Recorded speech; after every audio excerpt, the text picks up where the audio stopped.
2 பேரும் வேலைக்கு போயிட்டோம், அந்த மாதிரி இருந்தோம். திடீர்னு ஒரு 2 வயசு நெருங்கும்போது அவருக்கு கொடுக்கப்பட்ட எத்தனையோ தெரப்பிகளுக்கு முன்னாடி இசை ஒரு தெரப்பியா உள்ள போயிருக்கு. உடனே டேபிள்ல வந்து டடக்கு டடக்கு டடக்கு டடக்கு தாளம் எந்திரிச்சு போட ஆரம்பிச்சான். ஏன்னா பொதுவாக ஆர்டிஸ்ட் குழந்தைங்க வந்து ஒரு இடத்துல உட்கார மாட்டாங்க, ரொம்ப ஹைப்பரா இருப்பாங்க, ஓடிட்டே இருப்பாங்க. என்னை விட சீனியர் பேரண்ட் இருந்தா அந்த பேரண்ட் எனக்கு அனுமதி சொல்லும். ஆர்டிசம்னா என்ன, அதை எப்படி உணர்ந்து கொள்வது, அது என்னென்ன விதமான சென்சரி இஷ்யூஸ், தனிநபர்களாக எங்களுடைய செயல்பாடுகளோட அரசு சில முன்னெடுப்புகளை எடுக்குது. இதெல்லாம் எதுக்கு வெளியே கூட்டிட்டு வராங்க அப்படிங்கிறது கேட்கிற குரல் வந்து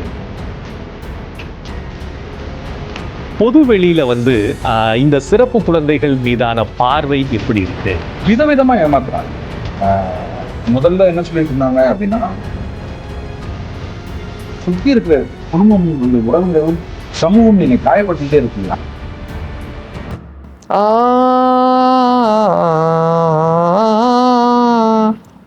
ஆகம் தீர நீதான் மேகம் கண்ணுக்குள் முள்ளை வைத்து யாத்தைத்தது நீரில் நிற்கும் போதே வேர்க்கின்றது நெஞ்சு பொறு கொஞ்சம் இரு தாவணி விசிறிகள் வீசுகிறேன் அன்புகத்தை இடங்கள் சந்தமாயினை பூசுகிறே. குழந்தைகள் இருக்கிற வீடு எப்பவுமே குதூகலமா இருக்கும். அங்க சந்தோஷத்துக்கு பஞ்சமே இருக்காது. நாமளும் குழந்தைகளா இருந்தப்ப ரொம்ப மகிழ்ச்சியா இருந்திருப்போம். ஆனா அதுக்கப்புறம் அந்த மகிழ்ச்சியெல்லாம் எங்க போச்சு? பல்வேறு காரணங்களால அதை நாம தொலைச்சிட்டோம் தானே. ஆனா 16 வயதை கடந்தாலும் கூட இன்னைக்கும் ஒரு குழந்தையாகவே மகிழ்ச்சியாக இருக்கக்கூடிய ஒருவரைத்தான் இப்போது நாம் சந்திக்க போகிறோம். டிஎன்சி தமிழ் நேயர்களுக்கு வணக்கம். இது யார் என்று தெரிகிறதா? இனிமை தமிழ் மொழியே மது, இனிமை தமிழ் மொழியே மது, எமக்கின்பம் தரும்படி வாய்த்தனல் அமுது. இனிமை தமிழ் மொழியே மது, எமக்கின்பம் தரும்படி வாய்த்தனல் அமுது. இனிமை தமிழ் மொழியே மது. டிஎன்சி தமிழ் நேயர்களுக்கு வணக்கம். நான் கவிவதன். யார் என்று தெரிகிறதா? உன்னால் முடியும் தம்பி. என்ன பாட்டு? இன்னொரு பாட்டு, மானிட சேவை. அது பாடுங்க. மானிட சேவை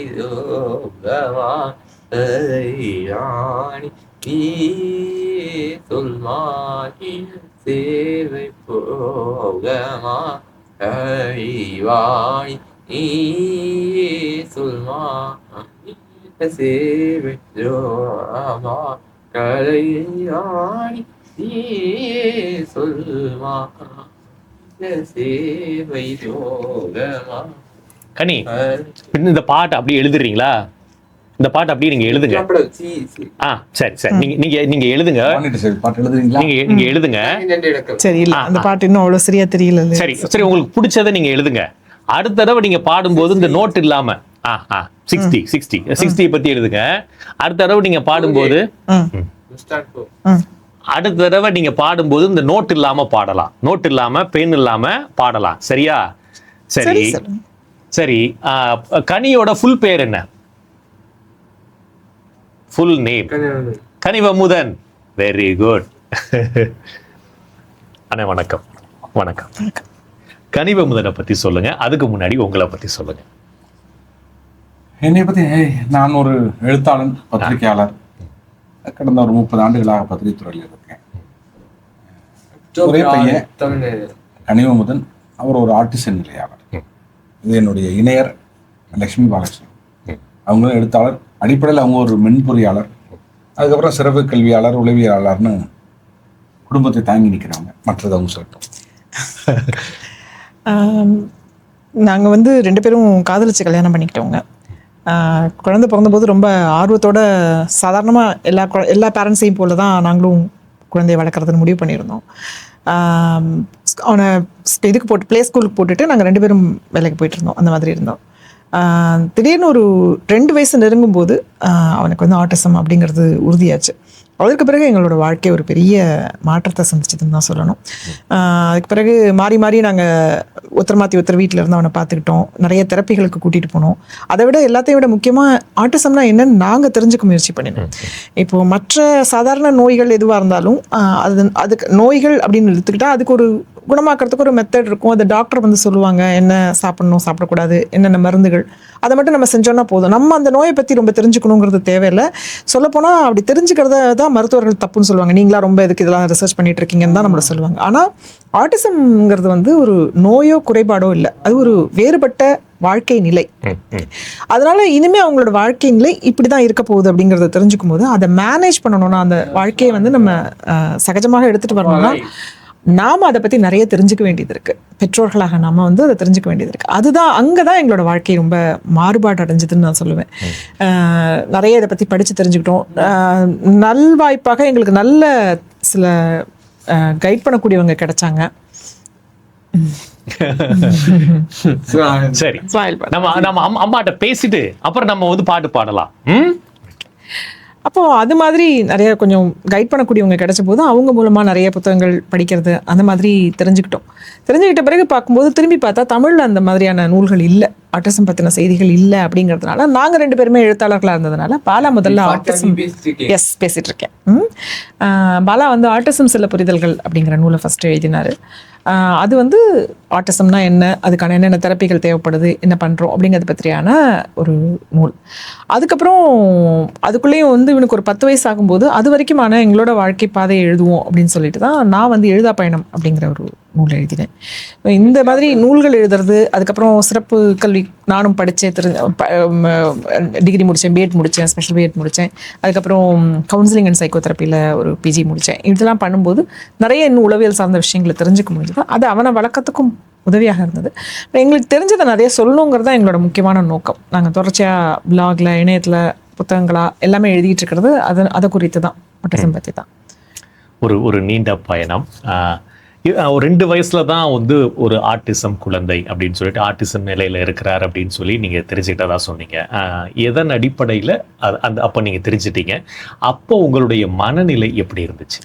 ஆக்சுவலி நம்ம வந்து எல்லா குழந்தைங்களுக்கும் இந்த வேக்சினேஷன் தடுப்பூசிகள் தொடர்ச்சியாக போட வேண்டியிருக்கும். முதல் 2 வருஷங்களுக்கு மாசத்துக்கு உதவியாக நம்ம மருத்துவரை போய் பார்ப்போம் இல்லையா.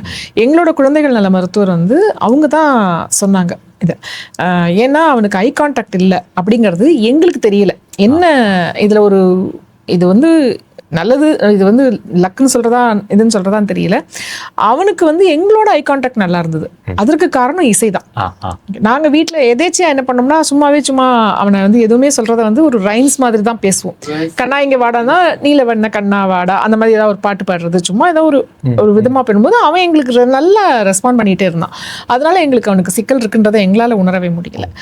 ஆனால் மருத்துவர் வந்து ஒரு தேர்ட் பர்சனாக அவங்க மருத்துவராகவும் இருக்கிறதுனால அவங்க ரொம்ப சுலபமாக அதை கண்டுபிடிச்சிட்டாங்க. ஏன்னா அவங்க என்ன சொன்னாங்கன்னா, உள்ளே வந்த உடனே ஒரு புது இடத்துக்கு வந்தால் ஒரு குழந்தை வந்து மற்றவங்களை திடீர்னு பார்த்த உடனே அழணும் இல்லை சிரிக்கணும்.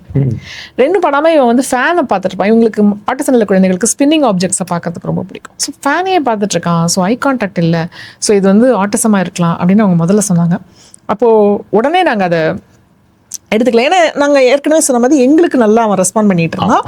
நாங்கள் 2 பேரும் பணிக்கு போயிட்டு இருந்ததுனால நாங்கள் செலவழிச்ச நேரம் ரொம்ப குறைவு. அந்த நேரத்தில் அவன் எங்ககிட்ட ரெஸ்பாண்ட் பண்ணான். ஸோ எங்களுக்கு எந்த வித்தியாசமும் தெரியல. நாங்கள் அதனால் அவங்க சொன்னதை முதல்ல ஒத்துக்கல. எல்லாருக்குமே அந்த டினையல்ங்கிறது ஃபர்ஸ்ட் இருக்கும்ல, அது எங்களுக்கும் இருந்தது. ஆனால் அதுக்கப்புறம் பாலாவோட சீனியர் ஒருத்தர், எங்களோட குடும்ப நண்பர், அவரும் சில வீடியோ பதிவுகளில் கனியோட செயல்பாடுகளை பார்த்துட்டு சொன்னார், இந்த மாதிரி அவனுக்கு ஆட்டிசம் மாதிரி தெரியுது அப்படின்ட்டு. அதுக்கப்புறம் ஏன்னா ரொம்ப 2 பேர் சொல்லிட்டாங்க, அதுவும் 2 பேருமே ரொம்ப முக்கியமான நபர்கள். அவங்க சொல்லும்போது நம்ம அதை சும்மா சொல்ல வேண்டிய அவசியம் இல்லை. அவங்க அதில் அந்த நண்பர் சொன்னதோடைய முக்கியமான விஷயம் என்னன்னா, அவருக்கு 2வது குழந்தைக்கு ஆட்டிசம் இருந்துச்சு. அவர் ஒரு பேரண்டாக அப்படி இருக்கும்போது நமக்கு உடனடியாக டாக்டர் சொன்னதுதான் ஞாபகம் வச்சு மண்டைக்கு ஒரு பல்ப் இருந்துச்சு.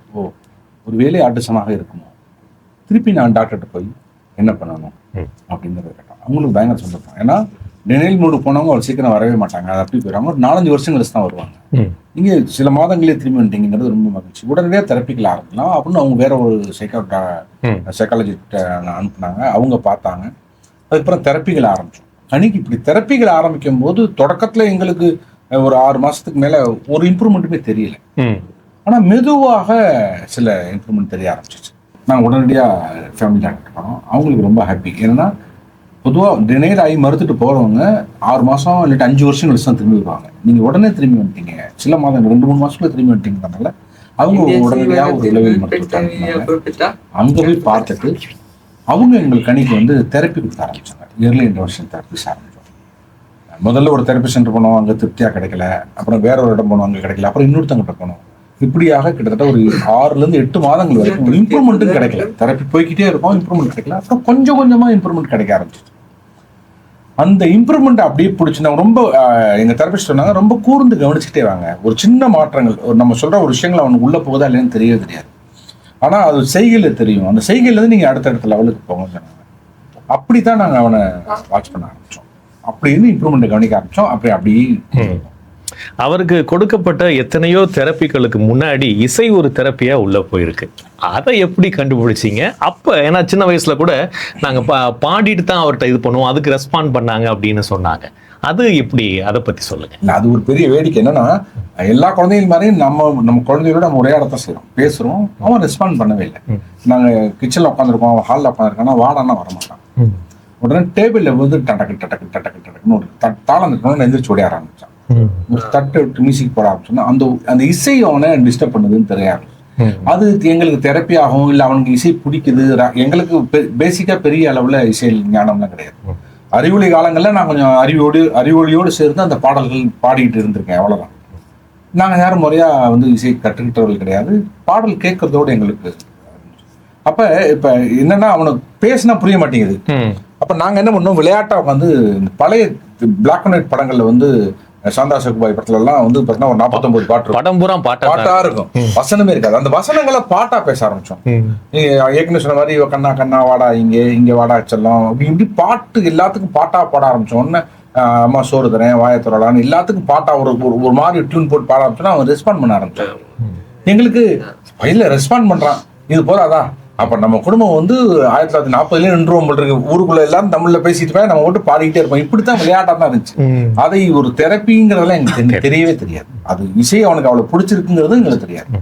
வளர வளர அவனுக்கு இசைக்குள்ள மூழ்க ஆரம்பிச்சான். இன்ஃபேக்ட் மித்த எல்லா குடும்பங்களும் வந்து விட இப்ப எங்களுக்கு இன்னொரு பெரிய சங்கடம். அவனுக்கு ஒரு 4 ஆண்டுகளாக முறையான கன்னடா சங்கீதம் கத்துக்கிட்டான். பாண்டி முருகன் ஒரு சாட்டை கத்துக்கிட்டான். அதுக்கு முன்னாடி காயத்ரின்னு ஒரு மேடத்தை கத்துக்கிட்டான். அது அந்த இசை அவங்க முறையான சாஸ்திரிய சங்கீதம் கத்துக்க ஆரம்பிச்சதுக்கு பிறகுதான் எங்களுக்கு உண்மையிலேயே பெரிய சங்கடமாச்சு.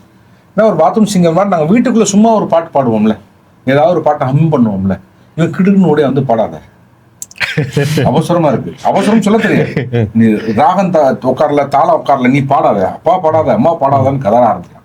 நமக்கு ரிலாக்ஸேஷனே வாய் விட்டு ஏதாவது ஒரு பாட்டை ஹம் பண்றது, ஹம் பண்ணவும் விட மாட்டேங்கிறாங்கிறது எங்களுக்கு பெரிய ஸ்ட்ரெஸ்ஸா இருக்கு. அது ஒண்ணுதான் கஷ்டம்.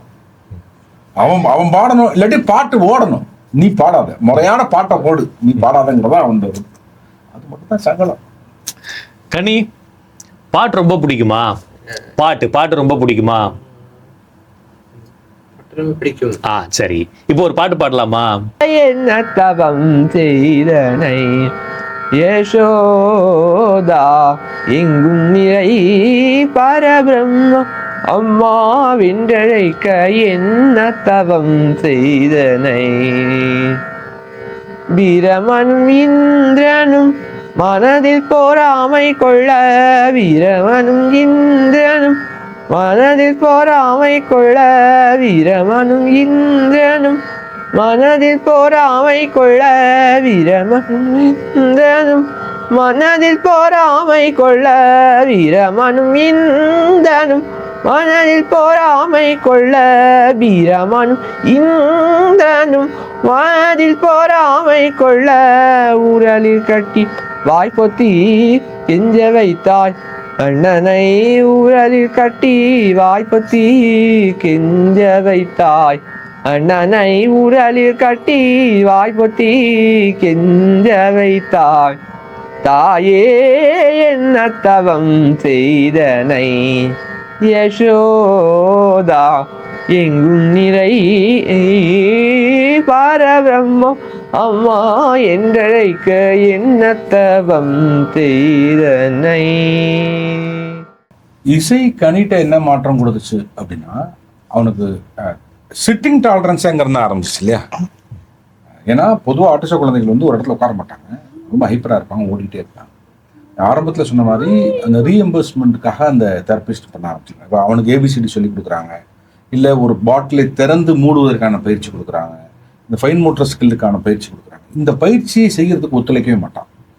அப்போ இந்த ஒத்துழைப்பதற்காக என்ன செய்வாங்க அப்படின்னா, ஒரு டாய் இருக்கும், அது மியூசிக்கல் டாயாக இருக்கும், அந்த டாயை ப்ளே பண்ணிட்டு நிப்பாட்டிப்பாங்க. அது வேணும்னு கேட்பான், உனக்கு இது வேணும்னா நீ இந்த வேலையை முடி, இந்த ஆக்டிவிட்டியை முடி தரேன்னு சொல்லுவாங்க. ஸோ அதனால அவனுக்கு இந்த வேலையை முடிச்சா அது கிடைக்கும் அப்படிங்கிற பழக்கம் வந்துச்சு. இப்படியாக அவனுக்கு வந்து சிட்டிங் டாலரன்ஸ் வந்துச்சு. இப்போ நாங்கள் எங்கேயாவது அவனை வெளியே கூட்டிகிட்டு போனோம், இல்லை எங்கேயாவது கூட்டு போய் உட்கார வைக்கிறோம்னா, உனக்கு பாட்டு தரேன், நீ பாட்டு கேட்கலாம், உட்காரு அப்படின்னா உட்காந்துருவான். இது முடிஞ்சோடனே நம்ம உட்காந்து பாட்டு கேட்கலாம்னா உட்காந்துருவான். எங்கேயாவது ஒரு க்யூவில் நிற்கிறோம் அப்படின்னா கொஞ்ச நேரம் வெயிட் பண்ணி ஹெட்ஃபோன் எடுத்து காலில் போட்டால் நின்றுக்குருவான். இப்படி இசை அவனை காம் பண்ணிச்சு, நம்ம சொல்வதை ஒபே பண்ணுறதுக்கு அவனை பழக்கிச்சு. இது பொதுவாக இசை செய்யுமா மித்தவங்க தெரபிஸ்டுகள் வந்து மன அமைதிப்படுத்தும்னு சொல்லுவாங்க. பட் இவனோட இம்ப்ரூவ்மெண்ட்டுக்கு அது ஒரு இசை ரொம்ப உதவியாக இருந்துச்சு. இப்போ உதாரணத்துக்கு அவன் காலையில் வர்றான், எந்திரிக்கும் போதே எங்கே போகிறோம் அப்படின்னு ஆரம்பிப்பான். ஏன்னா எங்கேயாவது வெளியே கூட்டு போகும். அப்போ ஸ்கூலுக்கு போகிறோம் அப்படின்னு சொல்லும்போது அது ஹாப்பியான இடம், அவனுக்கு பிடிச்ச இடம், ஸ்கூலுக்கு போகிறோம். அப்போ அதுக்கு முன்னாடி உடனே ஒரு பாட்டு கேட்கணும்னு சொல்லுவான். நீ பல்லு விளக்கு ப்ரஷ் பண்ணு பாட்டு கேட்கலாம். உடனே ஒரு பல்லு விளக்கி முடிச்ச உடனேயே ஒரு பாட்டு போடுவோம், பாட்டு கேட்பான். அடுத்து அவன் அடுத்த பாட்டுக்கு அவன் மூவ் பண்ணும்போது நீங்கள் நிப்பாட்டிட்டு குளிச்சு வந்து பாட்டு கேட்கலாம்னு சொல்லுவான். இந்த பாட்டு கேட்குற ஆரத்தில் குளிக்க ஓடிடுவான். இப்படி அவனோட ரொட்டீனோட கலந்துதான் இசைங்கிறது இருக்கு. அந்த இசை வந்து அவருடைய அன்றாட வாழ்க்கைக்கு நிறைய விஷயங்கள், இப்போ நம்ம குழந்தைகளுக்கு வந்து நீ இதை செஞ்சா நான் அது வாங்கித்தரேன் அப்படின்னு நம்ம சொல்ற மாதிரி இங்க வந்து இசை வந்து அவருக்கு ஒரு கிரியா ஊக்கியா இருந்து எல்லா விஷயத்திலையும் அவரை இன்னைக்கு வழி நடத்திட்டு வந்துட்டு இருக்கு. நீங்க வந்து சொல்லும்போது நிறைய விஷயங்கள் படிச்சு தெரிஞ்சுக்கிட்டோம் அப்படின்னு சொல்றீங்க. ஏன்னா அவரை பற்றி இந்த ஆட்டிசம் பத்தி நமக்கு தெரிஞ்சாதான் நம்ம சரியான முறையில அவங்கள வழி நடத்த முடியும், வளர்த்தெடுக்க முடியும் அப்படின்ற அடிப்படையில நிறைய விஷயங்களை படிச்சு தெரிஞ்சுக்கிட்டு இருக்கிறீங்க. அது சம்பந்தப்பட்ட நூல்களையும் நீங்க எழுதிருக்கீங்க உங்களுடைய பயணங்களின் அடிப்படையில. ஆனா இதே மாதிரியான ஒரு ஆட்டிசம் குழந்தை இருக்கக்கூடிய ஒரு சாமானிய பெற்றோர், அவங்களுக்கு வந்து ஒண்ணு அவங்களுடைய வேலை, அன்றாட வேலை, இதன் காரணமாக அதுக்கு நேரம் இருக்காது, இல்லைன்னா அதை பற்றி தேடுவதற்கான ஒரு வாய்ப்பு அவங்களுக்கு இருக்காது. அப்படிப்பட்டவங்களுக்கு விழிப்புணர்வை கொடுக்கக்கூடிய வகையில உங்களுடைய செயல்பாடுகள் எப்படி இருக்கு? 2013-14 காலகட்டங்களில் பெற்றோர் ஒருங்கிணைப்பு கூட்டங்களை நாங்கள் ஏற்பாடு பண்ணோம். நானும் லட்சுமியும் சேர்ந்து இந்த தெரப்பி சென்டருக்கு போகிறோம். நாங்கள் தெரப்பி போயிட்டு வரோம். அங்கே வரக்கூடிய பேரண்ட்ஸோட நம்பர்ஸ் வாங்கிக்குவோம், அவங்களுக்கு மெசேஜ் அனுப்புவோம். இப்படி எல்லா வகையான பெற்றோர்களையும் ஒருங்கிணைச்சு ஒரு இடத்துல ஒரு மீட்டிங் போட்டோம். அந்த மீட்டிங்கோடைய நோக்கம் என்ன அப்படின்னா, என்னையோட சீனியர் பேரண்ட் இருந்தால் அந்த பேரண்ட் எனக்கு அனுபவத்தை சொல்லு, என்னோட ஜூனியர் பேரண்ட்டுக்கு நான் என் அனுபவத்தை சொல்கிறேன். இதுதான் இந்த ஏன்னா நான் தொடர்ச்சியாக பார்த்த எங்கள் ட்ராவலில் தெரப்பிஸ்ட்டுகளை விட, மருத்துவர்களை விட நல்ல தெரப்பிஸ்டாக, நல்ல மருத்துவராக யார் இருக்காங்கன்னா பெற்றோர் தான் இருக்கும். ஏன்னா இவங்க ஒரு தெரப்பிஸ்ட்டை, ஒரு மருத்துவர்கிட்ட ஒரு மணி நேரம் தான் போகிறாங்க, மற்ற நேரம் பேரண்ட்ஸ் தான் இருக்காங்க. இப்போ இவர்கள் அந்த குழந்தையின் ஒவ்வொரு மனநிலையும் க்ளோஸாக வாட்ச் பண்ணுறாங்க. அவங்க ஒரு செயலை செய்ய வைக்கிறதுக்கு என்ன செய்ய முடியும்னு பார்க்குறாங்க. ஏன்னா ஆட்டிச குழந்தைகள் எல்லா குழந்தைகளும் பிறகு ஒவ்வொரு குழந்தையும் ஒவ்வொரு விதம், அதை உள்வாங்கி கொண்டு அதை செயல்படுத்தணும். அப்போ ஒரு வேளை இன்னொரு பெற்றோருடைய அனுபவம் எனக்கு பயன் தரலாம். இந்த அனுபவங்க ஷேரிங்காக பெற்றோர் ஒருங்கிணைப்பு கூட்டங்களை நாங்கள் நடத்த ஆரம்பித்தோம். அதன் வழியாக கிட்டத்தட்ட சென்னையில் நாங்கள் நடத்தினோம், அப்புறம் மதுரையில் ஒரு டீம் ஆரம்பித்தாங்க, கோயம்புத்தூரில் ஒரு டீம் ஆரம்பித்தாங்க. இப்படி இது தமிழ்நாடு முழுக்க அங்கங்கே பெற்றோர்களை ஒருங்கிணைச்சு நடத்துறதுக்கான முன்னேற்பாடுகளை செஞ்சோம். அதுக்கு நல்ல ரெஸ்பான்ஸ் இருந்துச்சு. அதை நாங்கள் வெறும் சோஷியல் மீடியாவில் தான் போட்டோம், என் பிளாகில் போட்டேன். அது எடுத்து ஒரு நாளிதழில் போட்டாங்க. ஆட்டிச குழந்தைகள் பெற்றோர் ஒருங்கிணைக்கிறாங்க. மேல்மருவத்தூர், விழுப்புரத்துலேருந்துலாம் கிளம்பிங்க வந்தாங்க, எங்களுக்கு கைட் பண்ணுங்க, நாங்கள் திக்கு தெரியாத காட்டில் இருக்கோம், நாங்களே அப்படி தான் இருக்கோம், வாங்க சேர்ந்து போவோம், எல்லாரும் விளக்க தேடுவோம் அப்படின்னு நாங்கள் எல்லாரும் சேர்ந்தோம். அப்போ இதன் வழியாக இப்போ என் குழந்தைக்கு 10 வயசு அப்படின்னா ஒரு 15 வயசு பெற்றோரிடம் சில நாலேஜ்களை நான் எடுத்துக்கிட்டேன். ஒரு 5 வயசு பெற்றோருக்கு நான் என்னுடைய நாலேஜை சொல்லிக் கொடுத்தேன். இப்படியாக அந்த ஒருங்கிணைப்பு தொடர்ச்சியாக நடக்க ஆரம்பிச்சிட்டு 2 மாதத்துக்கு ஒரு முறை, 3 மாதத்துக்கு ஒரு முறைன்னு இந்த கூட்டம் நடக்க ஆரம்பிச்சிட்டு இந்த செய்திகளை நாங்கள் சோஷியல் மீடியாவில் போட அதன் வழியாக மதுரையில் ஒரு கூட்டத்துக்கு ஏற்பாடு பண்ணாங்க. நான் போய் அந்த கூட்டத்துக்கு பேசிட்டு இருந்தேன். கோயம்புத்தூரில் ஒரு கூட்டத்துக்கு ஏற்பாடு பண்ணாங்க. நான் அதுக்கு போயிட்டு வந்தேன். பெற்றோர் ஒருங்கிணைஞ்சு செயல்படுவதோடைய அவசியம் என்ன அப்படிங்கிறத நான் பேசிக்கிட்டே இருந்தேன். அது நிறைய பேர்கிட்ட போய் சேர ஆரம்பிச்சிச்சு. அது மட்டும் இல்லாமல் நாங்கள் தொடர்ச்சியாக ஒரு வேலையை செஞ்சுட்டே இருந்தோம். இன்னைக்கு அது முழுசாக நடந்துச்சான்னு கேட்டால் இல்லை. என்னன்னா நிறைய பேருக்கு தெரியாது, ஒரு தெரப்பி சென்டருக்குள்ள பெற்றோர் போகிறாங்க அப்படின்னா க்ளோஸ் டு டோர் தான் தெரப்பிஸ் நடக்கும். உள்ள கூட்டிகிட்டு போய் குழந்தைய கொடுத்து நம்ம வாசலில் உட்காந்துக்கணும். இப்படியே என்ன நடக்குதுன்னு தெரியாது. திருப்பி வருவாங்க, திருப்பி நம்ம வந்துடுவோம். அடுத்த நாள் வருவோம், திருப்பி அடுத்த நாள் திருப்பி உள்ள கூட்டி வாலி வெயிட் பண்ணிகிட்டே இருக்கணும். இப்போ எங்களுக்கு ஒரு பேட் எக்ஸ்பீரியன்ஸ் இருந்துச்சு. ஒரு தெரப்பி சென்டரில் கனி ரொம்ப குழந்தையா இருந்தபோது, இந்த 2 வயசு குழந்தைன்னு சொன்னாங்க, 2 வயசு குழந்தையா இருந்தபோது ஒரு தெரப்பிக்கு போகிறோம். மத்தியானம் 12 மணி எங்களுக்கு ஸ்லாட் கொடுத்தாங்க. அவன் 2 வயசு குழந்தை தூங்குற நேரம்.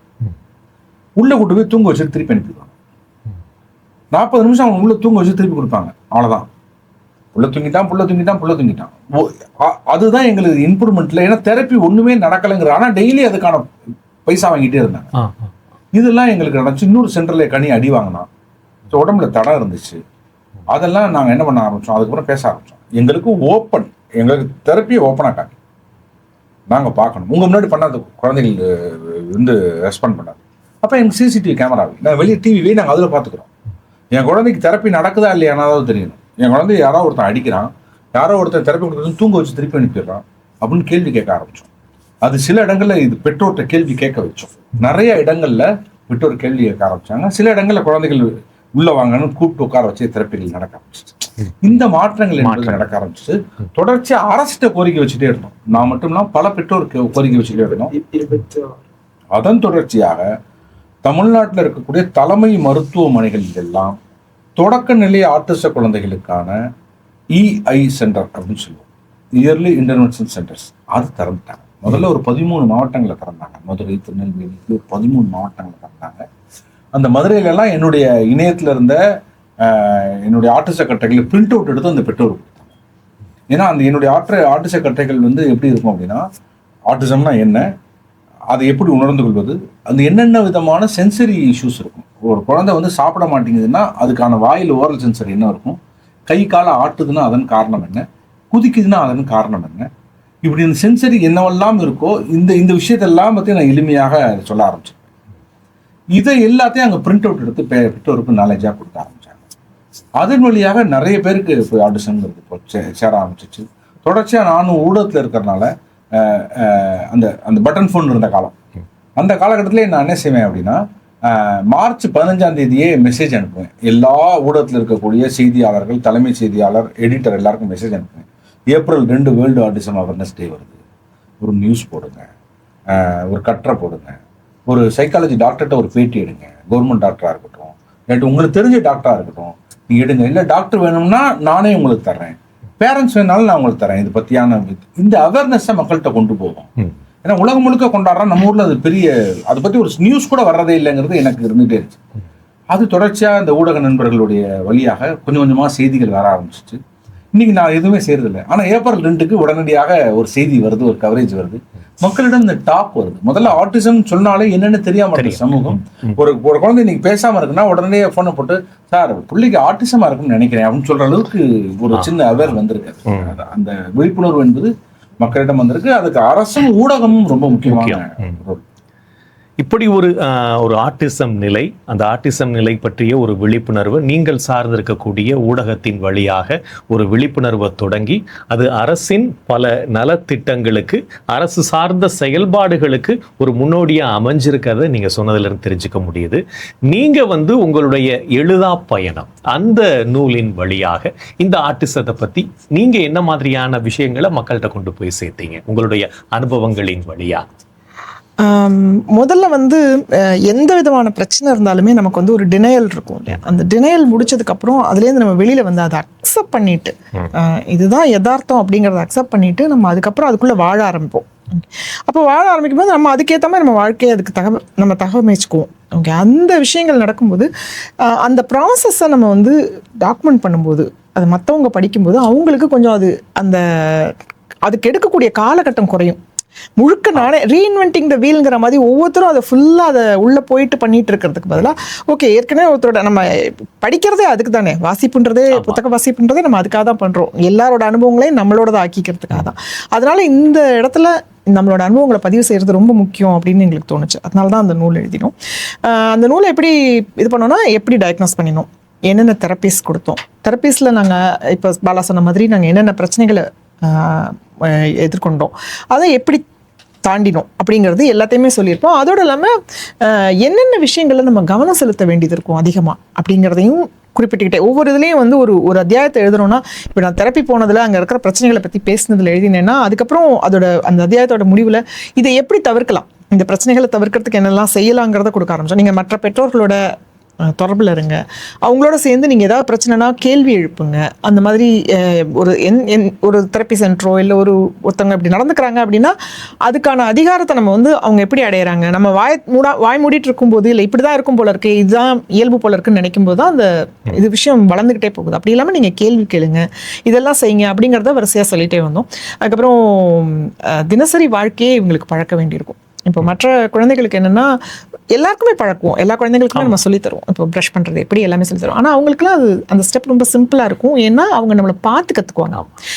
குழந்தைகளோட முக்கியமான லேர்னிங் மெத்தடே வந்து பார்த்து கற்றுக்கொள்வது தான். ஓகே, நம்ம இந்த குரங்குக்குள்ளா கதை படிச்சிருப்போம், இந்த ஒருத்தர் மாதிரி செய்யறது, அதுக்கு வந்து அறிவியலில் வந்து அது மிரர் நியூரான் ஒன்று நம்ம மூளையில் இருக்குது அப்படின்றாங்க. கண்ணாடி நியூரான்கள் வந்து பார்த்து கற்றுக்கொள்வது நமக்கு குரங்கா இருக்கும் போதுலேருந்தே நமக்கு வந்துட்டு இருக்கிற பழக்கம். அது அந்த பண்பு அதை பார்த்து இப்போ அம்மா மாதிரி செய்யுங்க இது பண்ணுவாங்க. குழந்தைங்க பார்த்தீங்கன்னா டீச்சர் விளையாட்டு விளையாடுவாங்க. ஸ்கூல் போக ஆரம்பிச்ச கொஞ்ச நாள்லேயே இவங்க வந்து ஒரு 4 புக் எடுத்து வச்சுட்டு அதை வந்து குழந்தைங்களா பாவிச்சு இவங்க ஒரு டீச்சர் விளையாட்டு விளையாடுவாங்க. எல்லாமே அப்போ மொழி நல்லா டெவலப் ஆகும், அவங்களுக்கு அந்த சோஷியல் புரிதல்கள் வரும், எல்லாமே வரும். இவங்களுக்கு வந்து அந்த பிரச்சனை இருக்கும், அது வந்து அவங்களா கற்றுக்கிட்டு செய்ய மாட்டாங்க. அப்போது நம்மளை கவனிக்க மாட்டாங்க, நம்மகிட்டேருந்து அவங்களா கற்றுக்க மாட்டாங்கன்னு போது நம்ம அவங்களுக்கு சொல்லித்தர விதமே வேறையாக இருக்கும். இப்போ ஒரு உதாரணத்துக்கு பல் தேய்க்கிறது அப்படிங்கிற ஒரு விஷயத்தை எடுத்துக்கிட்டிங்கன்னா, பாப்பா ப்ரஷ் எடுத்துக்கோங்க, பேஸ்ட் அம்மா வச்சுக்கிறேன் பாருங்க, இதே மாதிரி ப்ரஷ்ல பேஸ்ட் வச்சுக்கோங்க, கொப்பளிச்சு துப்புங்க, இப்படி பண்ணுங்க அப்படின்னு சொன்னோம்னா கிட்டத்தட்ட ஒரு 4-5 தடவையில பண்ணிடுவாங்க. அந்த மாதிரி இவங்களுக்கு எப்படி பண்ண வேண்டியிருக்கும்னா, முதல்ல வந்து பேஸ்டோட மூடியை திறக்கிறதே சொல்லி கொடுக்கணும், டேப்பை தரங்க, அதுக்கப்புறம் ப்ரஷ்ஷை ஜஸ்ட் நினச்சிக்கோங்க. அந்த ஒரு பல் தேய்க்கிறதுங்கிற விஷயத்தை வந்து ஒரு 15-16 செயல்கள் கொண்டதாக பிரிச்சுக்கிட்டு ஒன்னொன்னுத்தையும் ஒரு மாதம் சொல்லித்தர வேண்டியிருக்கும். அதை மட்டும் நீ செய், நான் உனக்கு பல் தேய்ச்சி விட்டுடுறேன், நீயா கொப்பளிச்சு மட்டும் துப்பு, அதை மட்டும் நான் தண்ணி கூட பிடிச்சி தரேன், உறிஞ்சி அதை கொப்பளிச்சு துப்பு. அதுவே ஒரு ஸ்கில், அவங்களுக்கு கற்றுக்க வேண்டிய ஒரு ஸ்கில். ஸோ இப்படி எல்லாத்தையும் எப்படி சொல்லி தரணும் அப்படிங்கிறதெல்லாம் நிறைய ஒரு சில உதாரணங்கள் கொடுத்து இதுக்கெல்லாம் உங்கள் தெரபிஸ்ட் கிட்ட கேளுங்க. ஏன்னா எல்லா தெரபிஸ்ட்டுமே அதை சொல்லி தருவாங்க. அப்போ நீங்கள் இதெல்லாம் கேட்டு தெரிஞ்சுட்டு நம்ம குழந்தைங்களுக்கு நம்ம சொல்லி தரலாங்கிறதெல்லாம் நம்ம அதில் எழுதிடணும் அந்த நூலில். அப்போது புதுசாக வரக்கூடிய பேரண்ட்ஸ்க்கு அந்த நூல் ரொம்ப பயனுள்ளதாக இருந்தது அப்படிங்கிறது நிறைய ஃபீட்பேக் கிடைச்சது. அதோட இல்லாமல் நம்மளோட உணர்வுகளை சொல்கிறது, இந்த படிநிலை எப்படி இருக்குன்றதை சொல்கிறதும் வந்து பொது வாசகர்களுக்கும் எப்படி இருந்ததுன்னா, இந்த உலகத்தை புரிஞ்சுக்கிறதுக்கு அது ஒரு இந்த ஃபீல்டு இவ்வளோ கஷ்டமாக இருக்குமா, இந்த குழந்தைங்களை வளர்க்குறது இவ்வளோ கஷ்டமாக இருக்குமா. அதோட அடிக்கடி நாங்கள் எதிர்கொள்கிற ஒரு விஷயம் என்னன்னு கேட்டிங்கன்னா, வளர்க்க தெரியல உங்களுக்கு அப்படிங்கிற ஸ்டேட்மெண்ட் வந்து நாங்கள் அடிக்கடி எதிர்கொள்வோம். சிறப்பு குழந்தைகள் வச்சிருக்கிற எல்லா பெற்றோர்கிட்ட நீங்கள் கேட்டிங்கனாலும், ஏன்னா இவ்வளோ பெரிய பையனுக்கு இப்போ இன்றைக்குமே அவன் வந்து டிஃபன்லாம் அவனே எடுத்து சாப்பிட்ருவான், பட் லஞ்ச் அவன் கையில் எடுத்து சாப்பிட்றதுக்கு ரொம்ப தயங்குவான். ஸ்பூன் இருக்கணும், இல்லைனா நான் ஊட்டி விடணும். இப்போ நான் இவ்வளோ பெரிய பையனுக்கு ஊட்டி விட்டுட்டு இருந்தேன்னா பார்க்குறவங்க என்ன சொல்லுவாங்க, பையனை வளர்க்க தரல, சாப்பிட கூட சொல்லி தராமல் வளர்த்துருக்காங்க அப்படின்ற வார்த்தை ரொம்ப சுலபமாக வந்து விடும். ஸோ இப்போ இந்த நூல் இந்த மாதிரி நம்மளோட அனுபவங்களை, நம்ம பிரச்சனைகளை விளக்கமாக பேசுகிற நூல்கள் நிறைய வரும்போது, நம்மளோட அனுபவ பகிர்வுகள் வரும்போது, அட்லீஸ்ட் வாசிப்பழக்கம் உள்ளவங்களுக்காவது இன்னைக்கு தெரியுது சிறப்பு குழந்தைகள் வளர்ப்பு இன்னைக்கு எப்படி அப்படிங்கிறது தெரியுது. அதுக்கு காரணமாக இருக்கலாம், அதை நோக்கி கொண்டு போகலாங்கிறதுக்காக தான் மெயினாக அந்த நூல் எழுதினோம். அது நிறைய பேரை போய் அடைஞ்சிருக்குன்றத பார்க்க முடியுது. பேரண்ட்ஸ்க்கும் யூஸ்ஃபுல்லாக இருக்குது, பொது வாசகர்களாக இருக்கிறவங்களுக்கும் அது வந்து நிறைய பயனுள்ளதாக இருக்குன்றதை தெரிஞ்சுக்க முடியுது எங்களால். அது கூடுதலாக அதில் இன்னொரு விஷயம் என்னன்னா, புதிய பெற்றோர்களுக்கு அது ஒரு தைரியத்தை கொடுத்துச்சு. இப்படிலாம் கேள்விகள் வரும், இவங்க ஏற்கனவே அனுபவிச்சிருக்காங்க, நம்மகிட்ட இதே கேள்விகள் வரும், நம்ம இப்படிலாம் பதில் சொல்லணும், ஓகே நம்ம இப்படி ரெடி ஆகும் அப்படிங்கிற புது பெற்றோருக்கு அந்த புத்தகம் வந்து ஒரு பெரிய தைரியத்தை கொடுத்துச்சு, வழிகாட்டுதலாக இருந்துச்சு. சாதாரண குழந்தை வச்சிருக்கக்கூடிய மற்றவர்களுக்கெல்லாம் இந்த உலகம் இவ்வளவு சிக்கல் நிறைந்தது, அவர்களிடம் நாம் இன்னும் கொஞ்சம் பரிவோடு நடந்துக்கணுங்கிற எண்ணத்தை ஏற்படுத்துச்சு.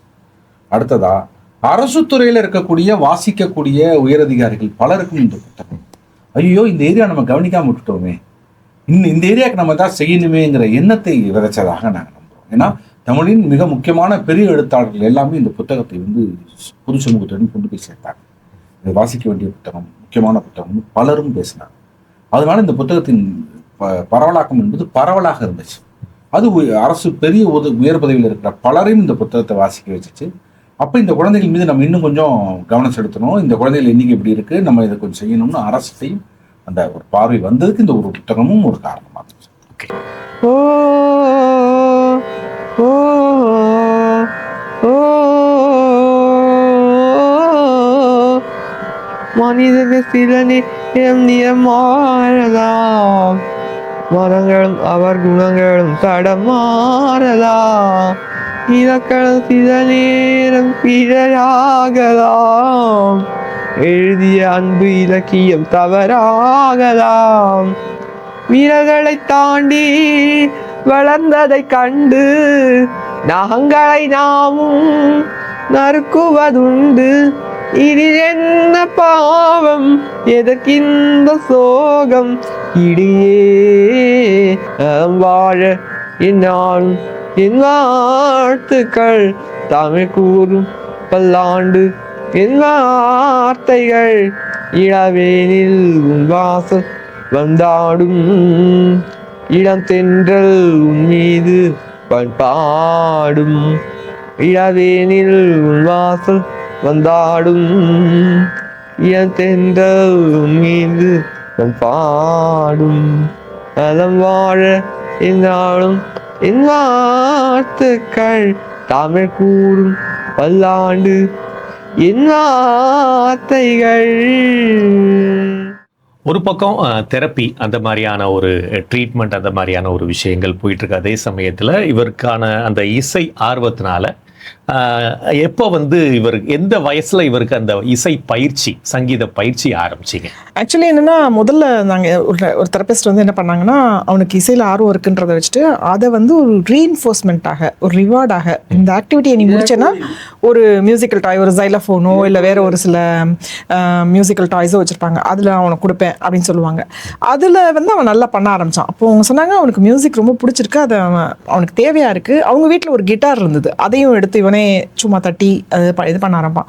அப்போ அவங்க சொன்னாங்க நீங்கள் இவனுக்கு மியூசிக் தெரப்பி கொடுங்க அப்படின்னு. அப்போ ஒரு மியூசிக் ஒரு தெரப்பியாக நாங்கள் ஒரு இடத்துல கூட்டிகிட்டு போயிட்டு இருந்தோம், கொஞ்சம் சில வருஷங்கள் போயிட்டு இருந்தோம். அங்கே என்னென்னா போவான், கேட்பான், ஆனால் இவனும் அதை பாட ட்ரை பண்ணுவான். பொதுவாக அந்த தெரப்பியாக அதை எடுத்துக்கிறவங்க அவ்வளோ தூரம் அதை பாட மாட்டாங்க. பட் இவன் அதை பாட ட்ரை பண்ணும்போது எங்களுக்கு என்ன தோணுச்சுன்னா, சரி இவனுக்கு முறையாக சொல்லிக் கொடுக்கலாம் அப்படின்னு சொல்லிட்டு நாங்கள் நிறைய மியூசிக் ஸ்கூலு, தனியார் சொல்லித்தரவங்க, மியூசிக் சொல்லித்தரவங்க அப்படின்னு எங்கள் ஏரியாவில் இருக்கிற எல்லார்கிட்டையும் அணுகி கேட்டோம்.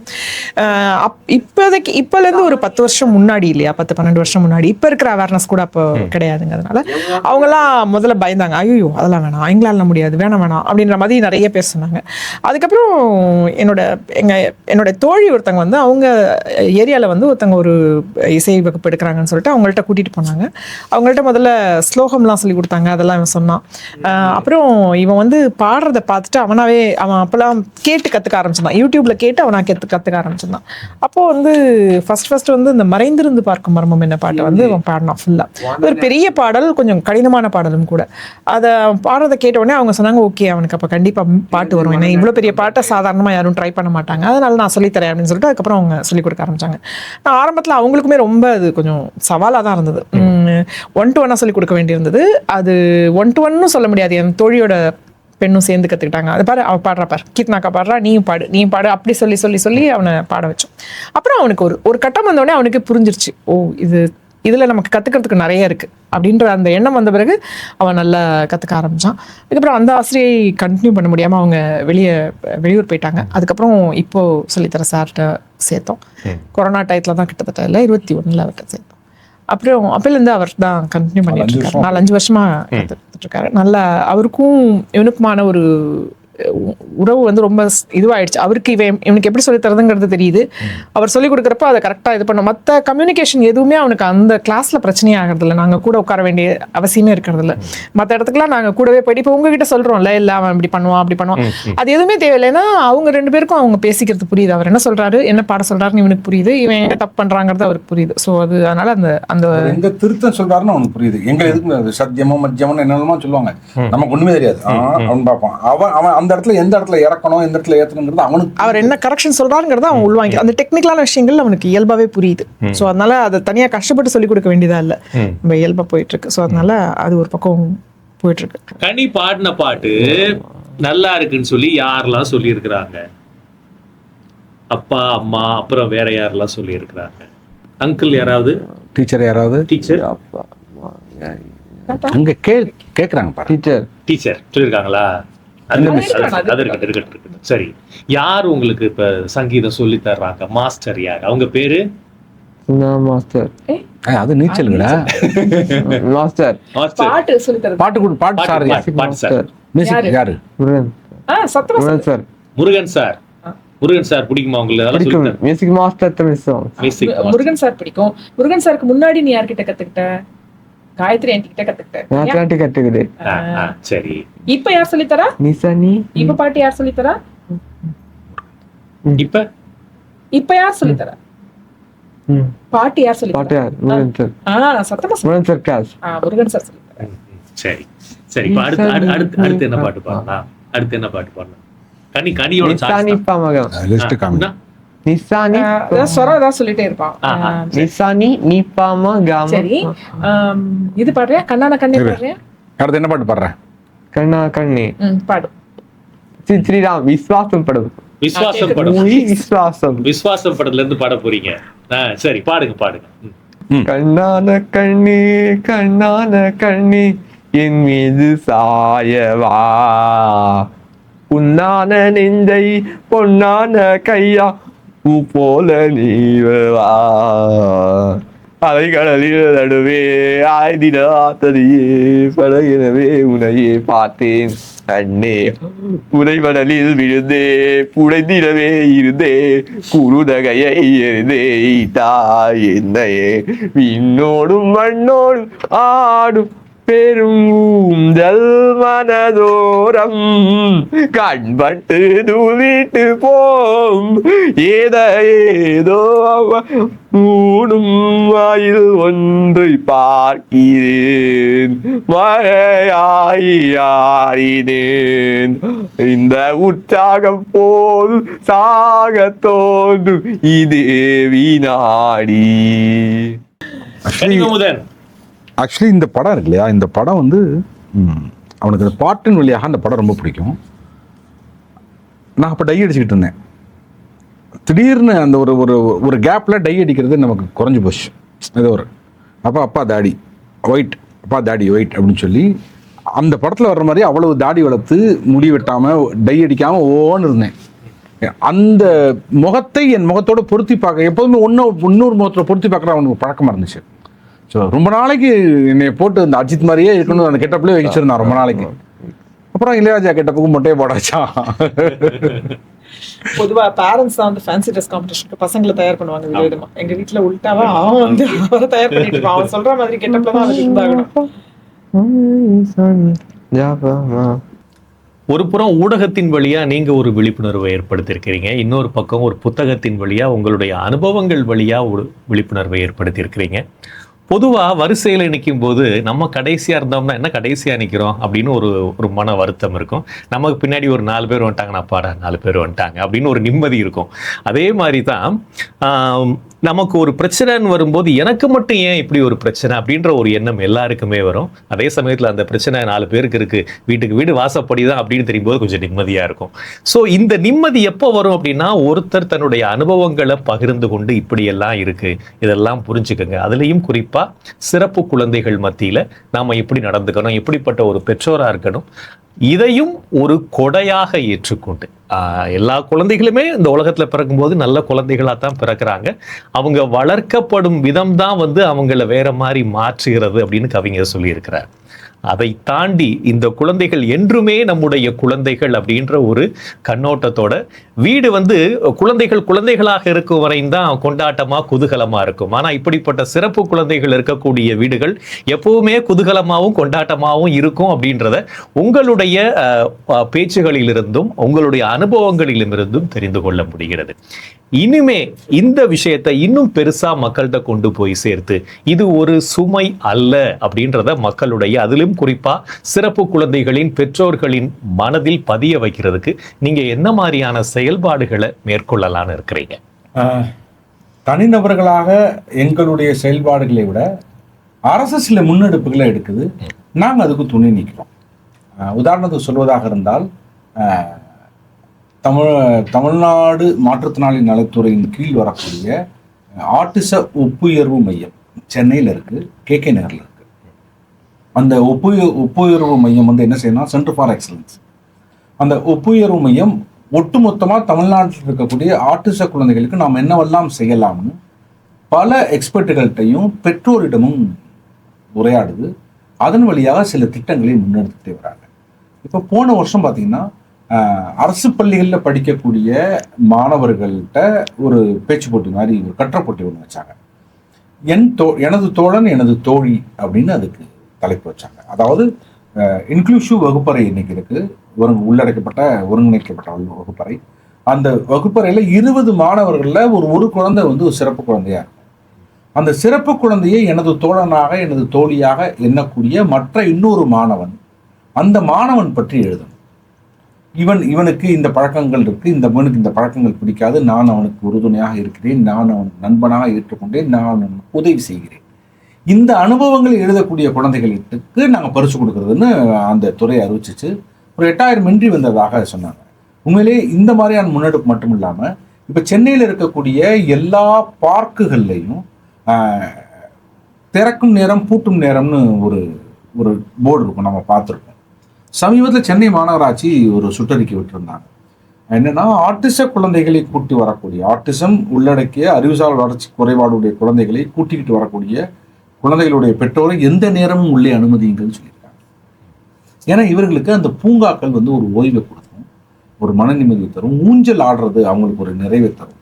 இதை உணர்ந்த அரசு வந்து என்ன செஞ்சுச்சுன்னா இந்த சுற்றறிக்கை அனுப்பி இது பண்ணியிருக்காங்க. தமிழ்நாடு முழுக்க இதுக்கான வேலைகள் இப்போ நடந்துட்டு இருக்கு.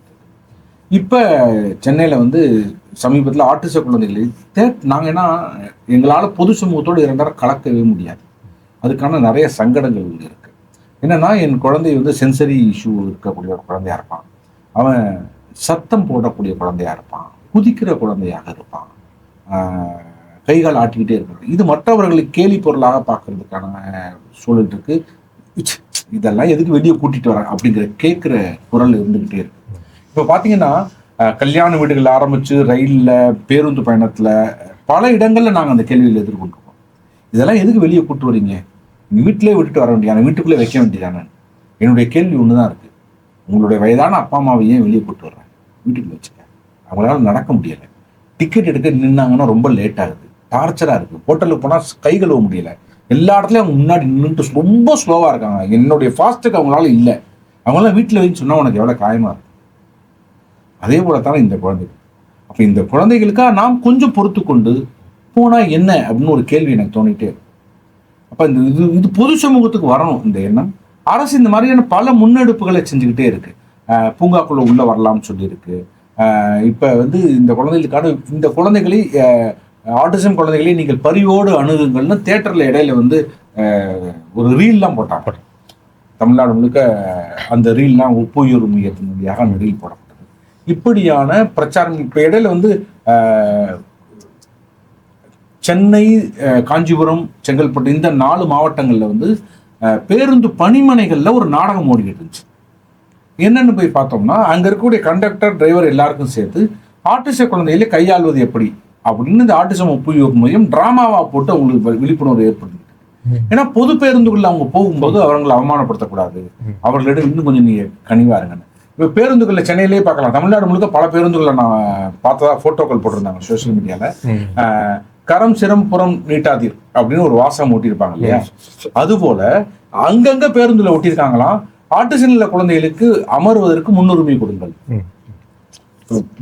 பேருந்து ஃபுல்லா இருக்கு, ஒரு கர்ப்பஸ்திரீ வந்துச்சுன்னா நம்ம எந்திரிச்சு உடனே இடம் கொடுக்குறோம்ல, அப்ப ஆட்டிச குழந்தையோட ஒரு பெற்றோர் வந்தா எந்திரிச்சு இடம் கொடுங்க, முன்னுரிமை கொடுங்கன்னு அரசு சொன்னது. இது எல்லாமே ஒரு நல்ல மாற்றமாக நான் நினைக்கிறேன். இது பல பெற்றோருக்கு பெரிய தைரியத்தை கொடுக்குது. இந்த சமூகத்துல நாம் தனிச்சு இல்ல, அரசே நமக்கு துணை இருக்கும்போது நமக்கு வேற என்ன வேணும் அப்படிங்கிற ஒரு நம்பிக்கையை கொடுக்குறதாக நான் நினைக்கிறேன்.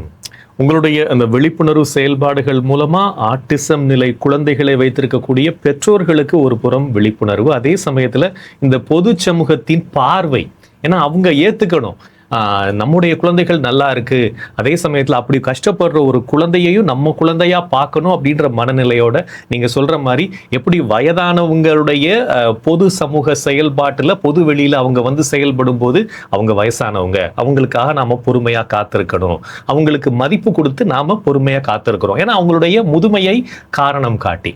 அதே மாதிரி இப்படிப்பட்ட சிறப்பு குழந்தைகளுக்காக நாம எப்படி பொது வெளியில நடந்துக்கணும் அப்படின்ற ஒரு புரிதலை இந்த பொது சமூகம் ஏற்றுக்கொள்ள வேண்டும் அப்படின்றதையும் ரொம்ப அருமையா சொன்னீங்க.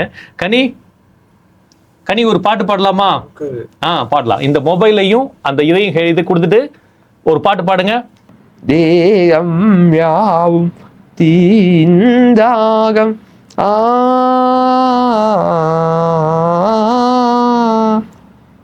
ஆகம் தீர நீதான் மேகம் கண்ணுக்குள் முள்ளை வைத்து யாத்தைத்தது நீரில் நிற்கும் போதே வேர்க்கின்றது நெஞ்சு பொறு கொஞ்சம் இரு தாவணி விசிறிகள் வீசுகிறேன் அன்புகத்தை இடங்கள் சந்தமாயினை பூசுகிறே நந்தி மழை பொழியது ஒவ்வொரு துளையிலும் தெரிகிறது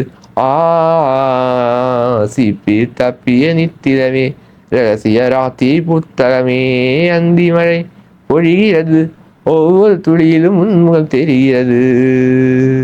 சரி, இந்த பாட்டை எப்படி பிராக்டிஸ் பண்ணீங்க சொல்லுங்க. எப்படி பிராக்டிஸ் பண்ணீங்க? அது இருக்கட்டும், அது சொன்னதடா, அதுக்கு தான். அது எப்படி பண்ணீங்க? பிராக்டிஸ் பண்ணீங்க மொபைல் பார்த்தா? யூடியூப்ல கேட்டுக்கிறேன். யூடியூப்ல கேட்டு கத்துக்கிட்டீங்க. சரி, இந்த அளவுக்கு அது அது அது என்ன பண்றது? ஒண்ணும் பண்ணல. இந்த அளவுக்கு இவ்வளவு ராகமா எப்படி பாடுறதுக்கு எப்படி எத்தனை டைம் பிராக்டிஸ் பண்ணீங்க சொல்லுங்க. எவ்வளவு தடவை பாடி? How many times? எவ்வளவு தடவை பாடி பாத்தீங்க? சேர்ல உட்காந்துக்கா. அதாவது நீங்க கேக்குறது எனக்கு புரியல, வேற ஏதோ செய்ய சொல்றீங்க. I don't know. இப்ப சேர்ல உட்கார்ந்திருக்கேன்ல, இத கண்டினியூ பண்றேன். அதுதான் சேர்ல உட்காரு. சேர்ல உட்காரு. படுத்துட்டு இருக்கானா? படுத்துட்டு இருக்கேன் அப்படி சொன்னானா அடுத்து நீங்க சொல்ற விஷயம் எனக்கு புரியல. Right right right. சரி சரி, இந்த பாட்டு இப்ப பாடுனது யார்? Singer SP Vasudevan and S Janaki. Music director Ilaiyaraaja. Lyric writer Vairamuthu. இவ்வளவு தூரம் அப்படியே இதெல்லாம் யார் சொல்லி கொடுத்தா உங்களுக்கு? இந்த வருஷம் படம் எந்த வருஷம் கேட்டீங்க? இந்த படம் பேர் என்ன? எந்த வருஷம்? 1979. 79. சரி, இதெல்லாம் யார் சொல்லி கொடுத்தா? நீங்களா கத்துக்கிட்டீங்களா? அம்மா சொல்லி கொடுத்தாங்களா? சொல்லி கொடுத்தாங்க. அம்மா சொல்லி கொடுத்தாங்க. யூடியூப்ல அவனா பாக்குறது, அந்த டிஸ்கிரிப்ஷன் பூரா படிச்சிடலாம். பொது வெளியில வந்து இந்த சிறப்பு குழந்தைகள் மீதான பார்வை எப்படி இருக்கு அப்படின்றத அண்ணன் சொன்னாங்க. அதாவது சிறப்பு குழந்தைகள் ஒரு வீட்டில் இருக்கிறாங்க அப்படின்னு சொன்னா எவ்வளவோ விஷயங்கள், விமர்சனங்கள் பொது வெளியிலிருந்து வரும். நம்ம வெளியே கூட்டு போகும்போது இந்த மாதிரி வரத்தான் செய்யும். ஆண்கள் சில விஷயங்களை இயல்பா கடந்து போனாலும் பெண்களுக்கு, அதுவும் குறிப்பா தாய்க்கு தனது மகளை பற்றி, அதுவும் குறிப்பாக இந்த மாதிரி சிறப்பு குழந்தைகளை பற்றி சமூகம் பேசக்கூடிய விஷயங்கள், அதுவும் பொதுவெளியில போகும்போது நடக்கக்கூடிய சம்பவங்கள் ஒரு பெரிய தாக்கத்தை ஏற்படுத்தும், மன வருத்தத்தை ஏற்படுத்தும். அதை நீங்க எப்படி கடந்து வந்தீங்க? பொதுவாக நம்ம வந்து வெளியில் கிளம்பி போகும்போது, வீட்டை விட்டு வெளியில் கிளம்பி போகும்போது நீட்டாக ட்ரெஸ் பண்ணிப்போம். ட்ரெஸ் எல்லாம் கரெக்டாக இருக்கா அப்படிங்கிறதெல்லாம் பார்த்துப்போம். தலையெல்லாம் நல்லா சீவிட்டு எல்லாம் பண்ணிவிட்டு ரொம்ப ப்ரெசன்டபுளாக இருக்கணும் அப்படின்னு நினைப்போம். ஏன் அப்படின்னா, ஒருவேளை நம்ம ஒரு இடத்துக்கு போகிறோம், அந்த இடத்துக்கு பொருந்தாத உடை அணிஞ்சிருக்கோம்னு வச்சுக்கோங்களேன். இப்போ ஒரு கோவிலுக்கு வந்து ஜீன்ஸோ இல்லை வந்து இதுவோ போட்டு போகிறோம், இல்லை வந்து ஒரு பப்புக்கு வந்து நம்ம வந்து தழைய புடவை கட்டிட்டு போகிறோம். அந்த மாதிரி ஏதாவது ஒரு வினோதமான உடையில் போனோம்னா அங்கே இருக்கிறவங்கெல்லாம் நம்மளை வினோதமாக பார்ப்பாங்க. என்ன இந்த இடத்துக்கு பொருத்தம் இல்லாமல் இப்படி இருக்காங்க இவங்க அப்படின்னு நம்மளை பார்ப்பாங்க. அப்போது நமக்கு அது ரொம்ப மனசு வருத்தம் தரக்கூடியதாக இருக்கும், அது நமக்கு மன அழுத்தத்தை கொடுக்கக்கூடியதாக இருக்கும். இப்போ ட்ரெஸ்ஸு பிரச்சனைன்னு வச்சுக்கோங்களேன், நான் அதை மாற்றிக்க முடியும். உட்காந்துக்கோங்க கண்ணு, உட்காந்துக்கோ, கொஞ்ச நேரம் உட்காந்துக்கோ, பேசிட்டு கிளம்பிடலாம். நம்ம இப்போ நான் போட்டுட்டு இருக்கிற ட்ரெஸ்னால பிரச்சனைன்னு வச்சுக்கோங்களேன், இல்லை நான் என்னுடைய ஏதோ ஒரு விஷயத்தினால புறத்தோற்றத்தில் இருக்கிற ஏதோ ஒரு பிரச்சனைனா நான் அதை சரி செஞ்சுக்க முடியும். ஓகே நான் இந்த இடத்துக்கு இப்படி போகணும் அப்படின்னு மாற்றிக்கலாம், இல்லை நான் இன்னும் கொஞ்சம் நீங்கள் மற்றவங்க எதிர்பார்க்குற மாதிரி நான் என்னை மாற்றிக்கலாம். ஆனால் இப்போ என்னுடைய நிறமோ இல்லை என்னோட உருவமோ இல்லை எனக்கு முடி கொட்டி இருக்கிறது அந்த மாதிரி விஷயங்களோ எனக்கு பிரச்சனையாக இருக்குன்னு வச்சுக்கோங்களேன், அதை நான் எப்படி மாற்றிக்க முடியும்? அதுக்காக என்ன ஒருத்தர் வந்து மோசமாக பார்க்குறதுங்கிறது நியாயம் இல்லாத ஒரு விஷயம் இல்லையா? அதோடு இல்லாமல் அதை நான் சரி பண்ணிக்கவும் முடியாது. மனிதர்களோட இயல்பு வந்து வேற வேற. இப்போ முன்னாடிலாம் வந்து நோய் இல்லை குறைபாடு அப்படின்லாம் நம்ம சொல்லிட்டு இருந்ததை தாண்டி இன்னைக்கு வந்து நியூரோ டைவர்சிட்டின்னு பேசுகிறோம். ஓகே, நரம்பியல் பன்மைத்தன்மை. நானும் நீங்களும் நல்லா சரளமாக பேசிக்கிறோம். கனியோட ஒரு நண்பனோ அவங்களால சரளமாக பேசிக்க முடியலன்னா இது வந்து இது வசதி அது தாழ்த்திங்கிறது இல்லை. இது ஒரு நிலை, அது ஒரு நிலை.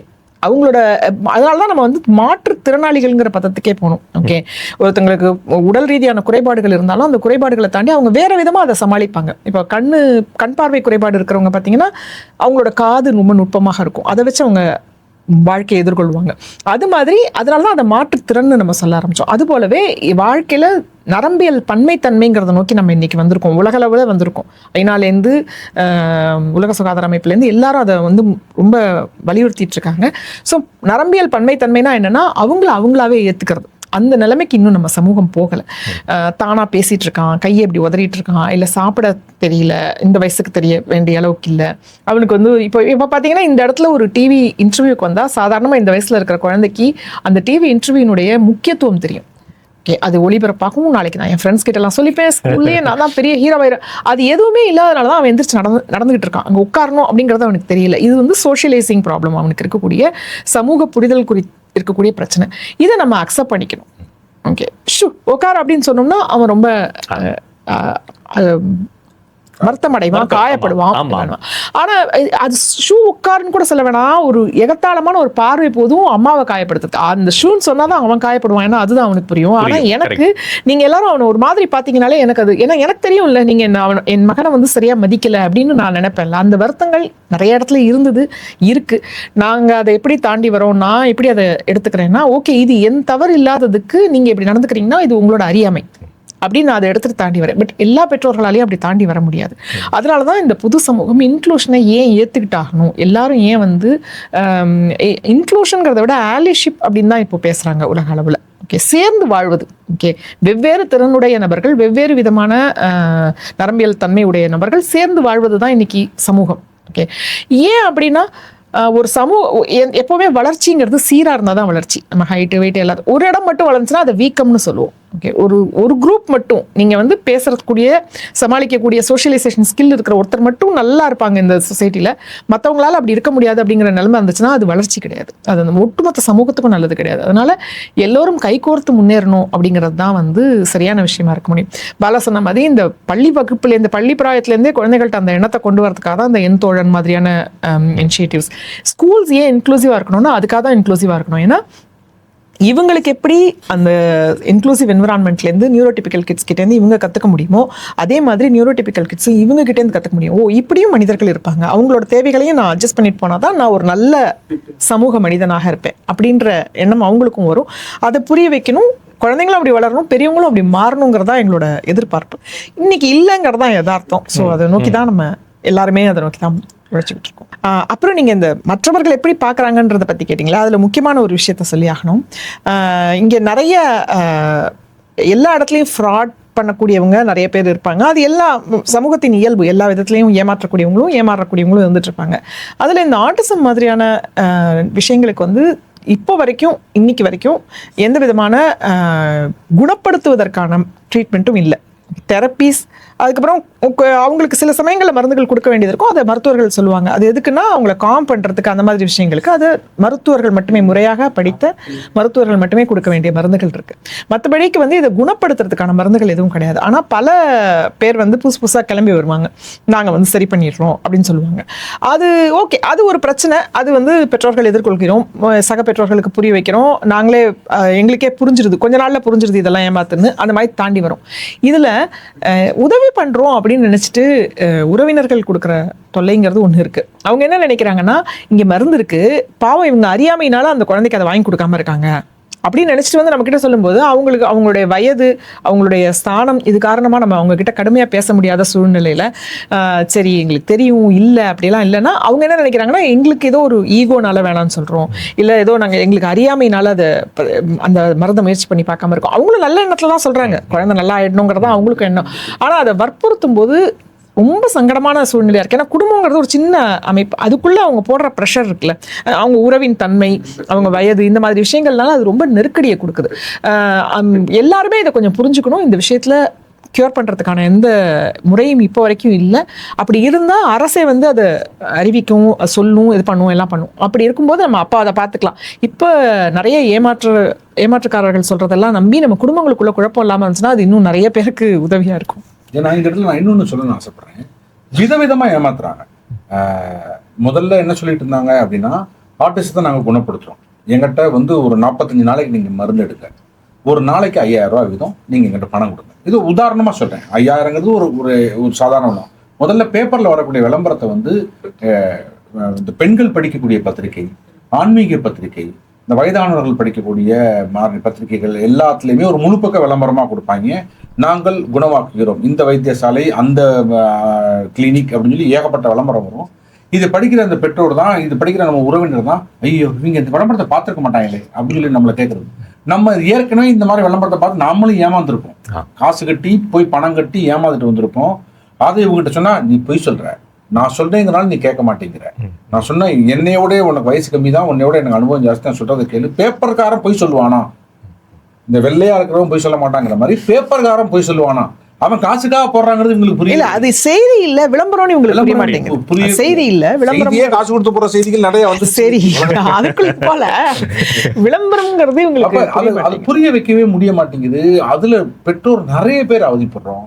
இன்னும் சில பெற்றோர்கள் வந்து வெளியே சொல்லவே முடியாம இருக்காங்க. இப்ப உதாரணத்துக்கு நான் ஒரு பேப்பர் கட்டிங் எடுத்து போட்டு நான் ஃபேக் அப்படின்னு குறுக்கால ஒரு டெக்ஸ்டைல் போட்டு நான் சோஷியல் மீடியாவில் ஷேர் பண்றேன். அந்த கிளினிக்கோட என் பெயர்லாம் பிளர் பண்ணிட்டேன். அவன் போட்ட விளம்பர வாசகங்களை மட்டும் எடுத்து ஷேர் பண்றேன். ஷேர் பண்ணிட்டு எழுதுறேன், இவன் பெரிய ஃப்ராடு, ஏமாறாதீங்க, நான் பணம் கட்டி ஏமாந்துருக்கேன், என் குழந்தைய கூட்டு போயிருக்கேன் அப்படின்னு. கீழே வந்து ஒரு பெற்றோர் கேட்குறாங்க, சார் அந்த கிளினிக்கோட பேரே தெரியல சார். பெரிய வருத்தமா இருந்துச்சு. ஏன்னா பேரையும் நம்பரையும் தெரிஞ்சுக்கிட்டு ஏமாற போறதுக்கு. ஆமா, ஏன்னா இந்த பெற்றோர், ஏன்னா இந்த புறச்சூழல் இருக்குல்ல, அவமானப்படுத்தப்பட்டுக்கிட்டே இருக்காங்க, காயப்படுத்தப்பட்டுக்கிட்டே இருக்கு. ஏதாவது ஒரு கியூர் கிடைச்சிராதா? கிட்னியாவது எடுத்து கொடுத்துறேன்டா, என் பிள்ளைய குணமாய் கொடுத்துறா. சுத்தி இருக்கிற குடும்பம், இந்த உறவினர்களும் சமூகம் என்னை காயப்படுத்திக்கிட்டே இருக்கு. அதுல இருந்து நான் சமமா வாழணும், உங்களுக்கு நிகரா வாழணும் அப்படிங்கிற அந்த ஒரு பதட்டம் இருக்குல்ல, அதனால என்ன செய்யும் துணிகிறான், காசு கட்டி ஏமாந்துட்டே இருக்கான். ஏமாந்துட்டோன்னு வெளியே சொல்ல கூச்சப்பட்டு திருப்பி சொல்லாம இருக்கான். இப்படியான இது ஒரு செயினா நடந்துகிட்டே இருக்கு. இந்த சதுரங்க வேட்டை என்பது நடந்துகிட்டே இருக்கு. பெற்றோர் பலியாகிட்டே இருக்காங்க. இன்னைக்கு அரசே விளம்பரப்படுத்துது, இந்த மாதிரி போலி மருத்துவர்களை நம்பாதீங்கன்னு அரசு சொல்ற அளவுக்கு இன்னைக்கு வந்துருக்கு. அரசோடைய அந்த சினிமா ரீல்ல அது சொல்லப்பட்டுச்சு, மருந்து இல்லை அப்படின்னு. எதை குடிச்சா பித்தன் தனியும் அப்படின்ற மாதிரி என்ன செஞ்சா என் குழந்தைய குணமாக்க முடியும் அப்படின்ற அந்த ஒரு பலவீனத்தை பயன்படுத்திக்கிட்டு இன்னைக்கு பணம் சம்பாதிக்க எவ்வளவோ பேர் முயற்சி செஞ்சுட்டு இருக்கிறாங்க. இதுவரைக்கும் ஆட்டிசம் நிலையிலிருந்து குணப்படுத்துவதற்கு, பூரணமாக குணப்படுத்துவதற்கு மருந்துகள் கண்டுபிடிக்கப்படவில்லை. நிச்சயமா கண்டுபிடிக்கப்பட்டா அரசே சொல்லும், அரசே அதற்கான முயற்சிகளை மேற்கொண்டு செய்யும். அதனால அச்சப்படாம இன்று இருக்கக்கூடிய இந்த சூழலை ஏற்றுக்கொண்டு வாழணும் அப்படின்றது தான் நீங்க சொல்லக்கூடிய விஷயங்கள்ல இருந்து புரிஞ்சுக்க முடியுது. இது மாதிரி நிறைய விழிப்புணர்வுகள் அரசும் ஒரு பக்கம் செய்து, உங்களை மாதிரி ஊடகத்துறை, இது சார்ந்த பெற்றோர்களும் ஒரு பக்கம் மேற்கொண்டுட்டு வரீங்க. உங்களுடைய பணி சிறக்க வாழ்த்துக்கள். நன்றி. இப்படி ஒரு வாய்ப்பு கொடுத்ததுக்கு எங்க சார்பாக நன்றி. கனிக்கு இந்த நன்றி நாங்கள் சொல்லணும்னு ஆசைப்படுறோம். ஏன்னா அவன் வழியாக தான் இந்த பிரச்சாரம் ஆரம்பிச்சிருக்கு. அதனால கனிக்கும் நன்றி. கனி வந்து நமக்கும் மற்றவர்களுக்கும் நன்றிய இன்னொரு பாட்டு பாடி சொல்லுவார். கனி. மனதில் உறுதி வேண்டும், மனதில் உறுதி வேண்டும், வாக்கினிலே இனிமை வேண்டும், நினைவு நல்லது வேண்டும், நெருங்கின பொருள் கைப்பட வேண்டும், மனதில் உறுதி வேண்டும், கனவு மெய்ப்பட வேண்டும், கைவசமாது விரைவில் வேண்டும், கனவு மெய்ப்பட வேண்டும், கைவசமாவது விரைவில் வேண்டும், நலமும் இன்பமும் வேண்டும், தரணீரே பெருமை வேண்டும், மலரில் உறுதி வேண்டும், கண் திறந்திட வேண்டும், காரியத்தில் உறுதி வேண்டும், பெண் விடுதலை வேண்டும், பெரிய கடவுள் காக்க வேண்டும், மண் பயனுற வேண்டும், வானக இங்கு தென்பட வேண்டும், உண்மை நின்றிட வேண்டும். ஓம் ஓம் ஓம் ஓம். தேங்க்யூ. நன்றி, வணக்கம். தேங்க்யூ. நன்றி, வணக்கம்.